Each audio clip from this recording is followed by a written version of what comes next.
আমরা ফুলমণিস ইন্ডিয়ার আজকে 35 নাম্বার পেজটা পড়ব। Last Sunday Phulmoni went to C আ যাত্রা উইথ হার প্যারেন্টস। গত রবিবার ফুলমণি তার বাবা মার সঙ্গে যাত্রা দেখতে গিয়েছিল। Phulmoni was thrilled to see the jatra. Phulmoni রোমাঞ্চিত হয়েছিল যাত্রা দেখে। The next day when she narrated the story of the performance to the class, পরের দিন যখন এই যাত্রার গল্পটা সে ক্লাসে বলল, her teacher said that jatra is actually a kind of folk theatre. তখন তার টিচার তাকে বলল যাত্রা হচ্ছে এক ধরনের লোকনাট্য। This kind of theatre is performed under different name in different parts of our country. এই ধরনের লোকনাট্য আমাদের দেশের বিভিন্ন জায়গায় বিভিন্ন নামে পরিচিত। ইট ইজ কল্ড তামাশা ইন মহারাষ্ট্র। এই যাত্রাকে মহারাষ্ট্রতে তামাশা বলা হয়। নটঙ্কি ইন নর্থ ইন্ডিয়া। উত্তর ভারতেকে বলা হয় নটঙ্কি। অ্যান্ড যাত্রা ইন বেঙ্গল, এবং বাংলায় বলা হয় যাত্রা। Most of this folk theatres are based on mythological incidents or characters.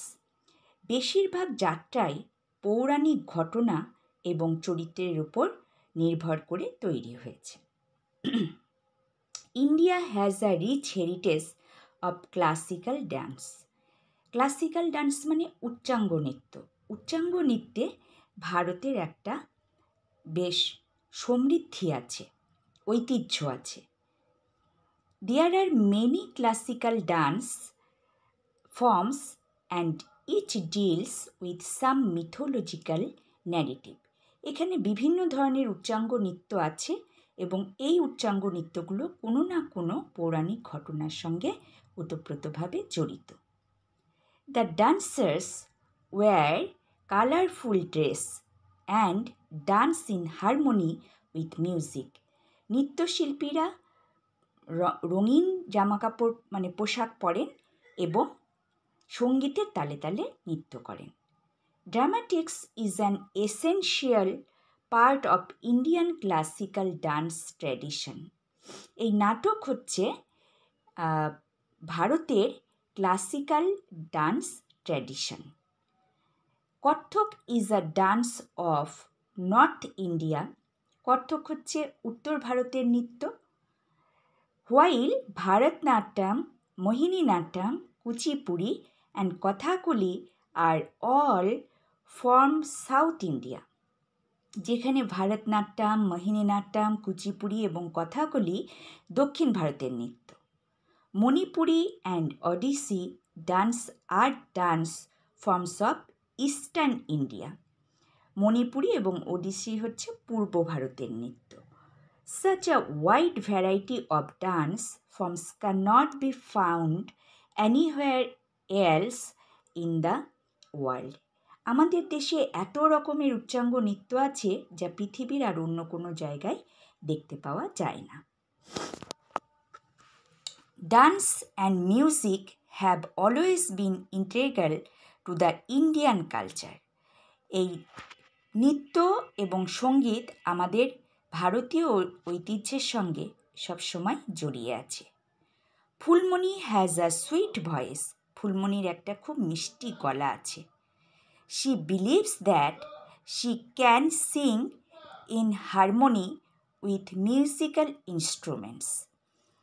Phulmoni বিশ্বাস করে যে সে মিউজিক্যাল ইনস্ট্রুমেন্টস মানে বাদ্যযন্ত্রের সঙ্গে like sitar, tabla, sarangi, drum and so on, এগুলোর সঙ্গে সে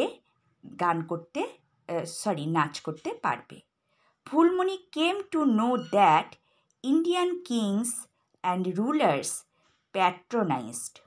ফুলমণি জানতে পারল যে আমাদের দেশের রাজা এবং শাসকরা তাদের রাজসভায় এই নাচের পৃষ্ঠপোষকতা করতেন। Classical music and dance in their courts. এই উচ্চাঙ্গ নৃত্য কিন্তু তাদের রাজসভায়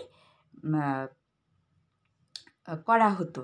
তারা এই উচ্চাঙ্গ সঙ্গীতের এবং নৃত্যের পৃষ্ঠপোষক ছিলেন। Emperor Akbar love to listen to the songs of Tansen. Emperor Akbar তানসেনের গান শুনতে খুব ভালোবাসতেন। তার রাজসভায় তানসেনের গান শুনতেন। Our country is so big that we have many different styles of classical music like Hindustani and Carnatic. আমাদের দেশ অনেক বড়, সেই জন্য এখানে এই উচ্চাঙ্গ নৃত্য, ধ্রুপদী নৃত্য বিভিন্ন রকমের হয়। এই ক্লাসিক্যাল মিউজিক মানে এই ধ্রুপদী নৃত্য বা উচ্চাঙ্গ নৃত্য হিন্দুস্তানিও আছে, আবার কার্নাটিকও আছে। Each of this styles grew in temples and developed down the ages. এই যে স্টাইল, বিভিন্ন ধরনের এই নৃত্যগুলো মন্দির থেকেই এগুলোর সৃষ্টি এবং যুগ যুগ ধরে এগুলো আরও পরিণত হয়েছে।